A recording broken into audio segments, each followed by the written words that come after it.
কবিতা নীরবতা, কলমে ও পাঠে সুপর্ণা বিশ্বাস। মাঝে মাঝে নীরবতা অনেক কিছু বলে দেয়। যেখানে মুখের কথা শেষ হয়ে যায় সেখানে নীরবতা কথা বলে।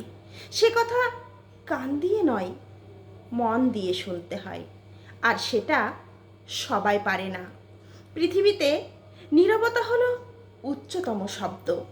যে এই নীরবতার ভাষা বোঝে সেই হয় সবচেয়ে প্রিয় মানুষ এই পৃথিবীতে। স্মৃতিগুলো যেমন ফিরে ফিরে আসে নীরবতার নীড়ে, তেমনি ইচ্ছেগুলোও ফাঁকি দেয় বাস্তবতার ভিড়ে।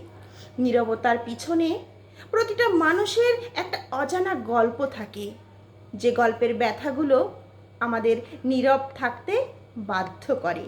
যারা তোমার সুখে সুখী হয়, দুঃখে কষ্ট পায়, যারা তোমার নীরবতার ভাষা বোঝে, তারাই তোমার একমাত্র আপনজন এই পৃথিবীতে।